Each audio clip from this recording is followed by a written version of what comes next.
स्थान कार्यसम्राट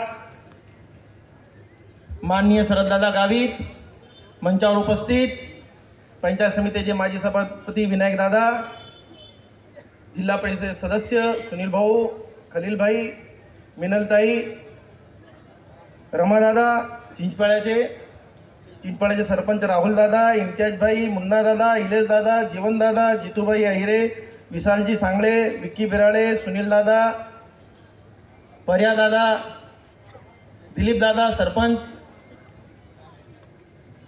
विविध गावाहून आलेले सरपंच, उपसरपंच, सन्माननीय व्यासपीठ, बंधू भगिनींनो,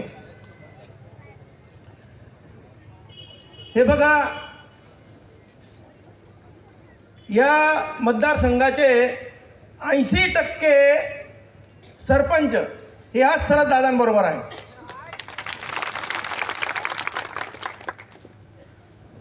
त्यांची ही शरददादांनी असलेली साथ ही आपल्याला ग्वाही देते की शरददादांना आमदार होण्यापासून कोणीच रोखू शकत नाही.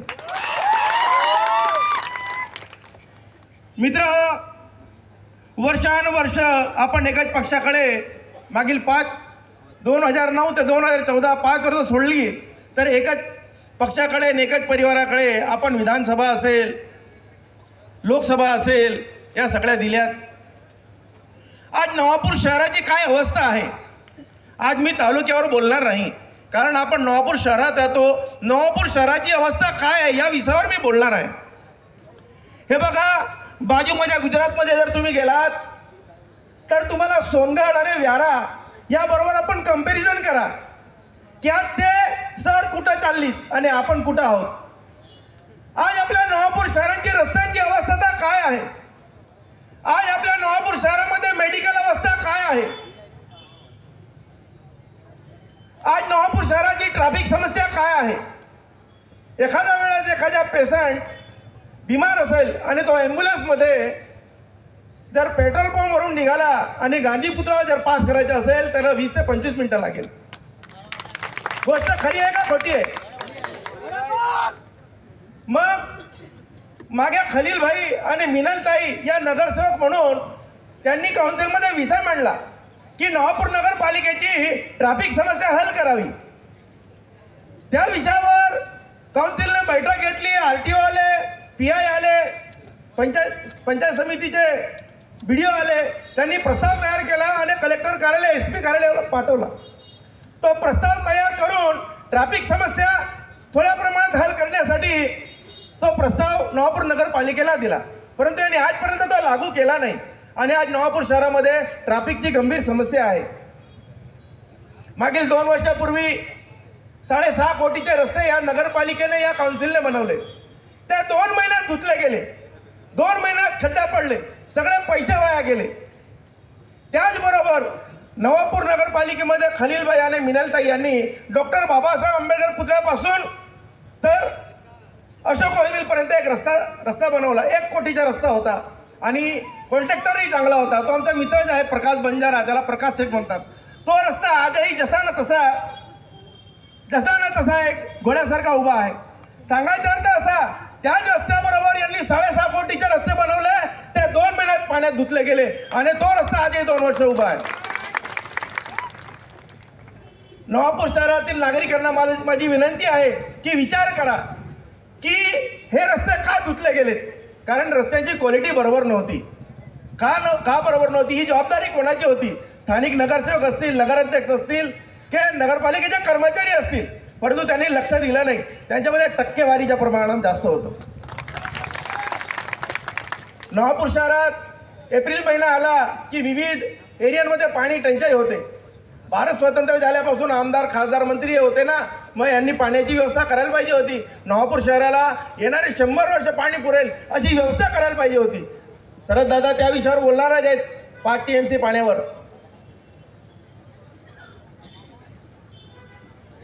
हे कशा लबाड आहेत, हे लबाड लांडगे आहेत हे तुम्हाला मी सांगतो.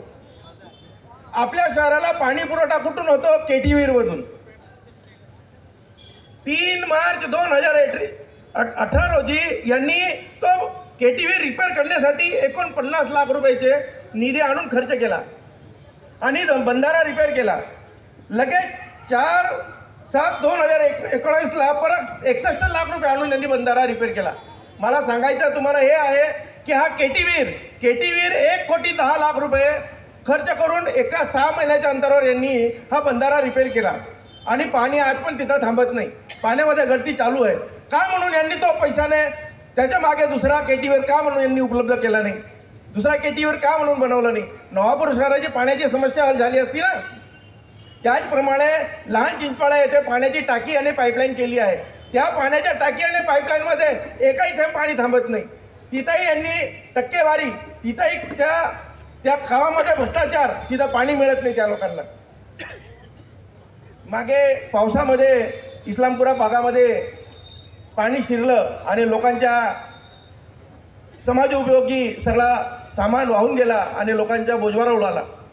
मला हे म्हणायचं आहे, नवापूर नगरपालिका काय करत होती? जेव्हा हायवे बनत होता आणि नाला पुरले गेला तर त्यावेळेस तुम्ही का म्हणून लक्ष दिलं नाही? त्या लोकांच्या कोणी कैवारी नाही का? ही नगरपालिका अंधेरी नगरी आणि चौपट राजासारखं चाललेलं आहे. खास करून नवापूर शहरातील नागरिकांना माझी विनंती आहे, हे बघा, रात्र वैरायची आहे, डोळ्यात तेल टाकून काम करावं लागेल. या नवापूर नगरपालिकेने, या काउन्सिलने पूर्ण नवापूर शहरच विकून खाल्लेलं आहे असं म्हणणं तर वापस ठरणार नाही. पूर्ण नवापूर शहराची वाट लावून टाकलेली आहे. मागे यांनी फायबरचे न्याहाळीघर, मोबाईल शौचालय आणि स्त्री पुरुषांची शौचालय यांनी आणली. 1,81,00,000 रुपये. ते गावामध्ये कुठल्या एरियामध्ये तुम्हाला दिसत असेल. ते एकही शौचालय आज सुरू नाही. ते सगळी शौचालय कुठे गेली? 1,81,00,000 रुपयाचा फार मोठा भ्रष्टाचार यांनी केलेला आहे. त्यांच्याकडे ते जेव्हा मते मागायला येतील त्यांना हा जाब विचारायचा की ती न्याहाळीघर, ती शौचालय कुठे गेलीत? त्यापैकी एक शौचालय मी एक अहवाला जात असताना उकाळा बारीजवळ गुजरात महाराष्ट्राच्या सीमेवर वन विभागाच्या कार्यालयाजवळ एक शौचालय मी तिथं पाहिलं. ते शौचालय तिथं कसं गेलं?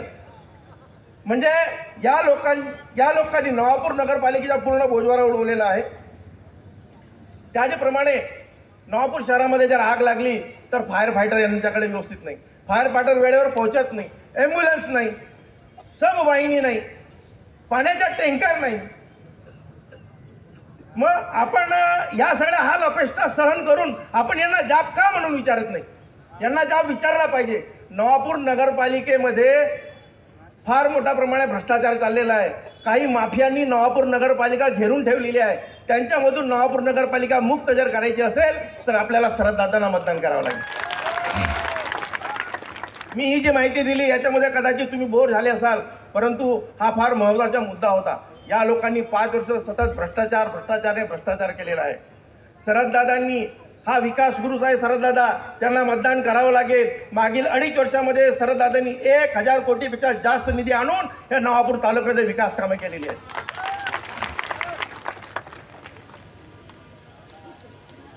परत काही हे प्रतिस्पर्धी उमेदवार आहेत, त्यांच्या बगलबच्च्यांनी व्हॉट्सअपवरून बदनामी चालवलेली आहे की शरददादा जर निवडून येतील तर गुंड प्रवृत्ती माजेल.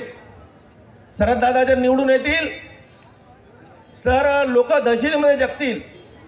मी त्या बगलबच्च्यांना सांगू इच्छितो, खबरदार, जर तुम्ही शरददादांबद्दल खोटी बदनामी केली तर आम्ही ऐकून घेणार नाही. शरददादा 2009 ते 2014 आमदार होते. दादांनी कुठल्या व्यापाऱ्याला ना कुठल्या नागरिकांना त्रास दिलेला आहे? दादा, या विषयावर तुम्हाला बोलावं लागेल आणि या लोकांना जाब विचारावं लागेल. कारण हे लोकांकडे मुद्दे नाही, या लोकांकडे विकास काम नाही, म्हणून एक खोट्या भूलथापा देऊन आपल्याला भूलथापा देऊन मतं मागायला येतील. म्हणून मी तुम्हाला शरददादांकडनं ग्वाही देतो की आम्हाला नवापूर शहरामध्ये दहशतमुक्त वातावरण पाहिजे.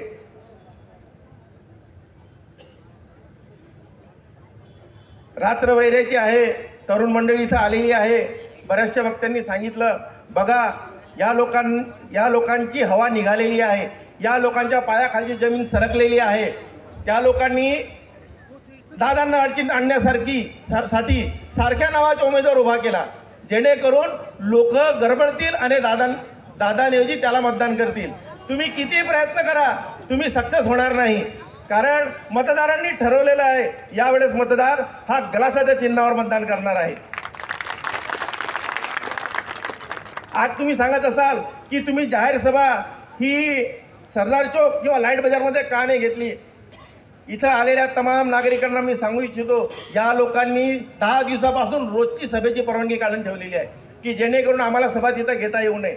अहो, दादांवर प्रेम करणारी ही जनता, दादांनी कानाकोपऱ्यामध्ये कुठेही जर सभा घेतली असती ना तर हा समुदाय खेचून आला असता. मित्र हो, वडीलधाऱ्या मंडळींना समजून सांगा, 20 तारखेला मतदान करायला जाल त्या EVM मशीनकडे निरखून बघा. त्या ठिकाणी 12 उमेदवार आहेत. 12 उमेदवारांपैकी 11 उमेदवार हे चिकणे आहेत आणि एकच उमेदवार दाढीवाला आहे. म्हणजे कारण कसं आहे, हे आपल्याला उल्लू बनवण्यासाठी सारख्या नावाचे उमेदवार दिलेला आहे. म्हणून आम्ही प्रत्येक सभेमध्ये सांगतो की मतदान करताना त्या ठिकाणी दाढी बघा, 9 नंबर बघा आणि त्या ठिकाणी ग्लासाचं चिन्ह बघा आणि त्या ग्लासाच्या चिन्हावर बटन दाबून दादांना मतदान करा, ही मी तुम्हाला विनंती करतो. हे बघा, मागे मी जामंजरला गेलो होतो, तिथं आदिवासीमध्ये एक फार मस्त एक गाणं लागलेलं होतं की काचा गिलासू बोटन दाबी दे दादा देख टाळाको. तर दादांचा तडाखा 20 तारखेला तुम्ही बघून घ्या आणि दादा 100% विजय होणार आहेत. आजच्या दिवशी मी इथंच थांबतो. आयोजकांनी मला बोलण्याची संधी दिली आणि आपणही मला ऐकून घेतलं, त्याबद्दल मी आपले आभार मानतो. जय हिंद, जय महाराष्ट्र, जय आदिवासी.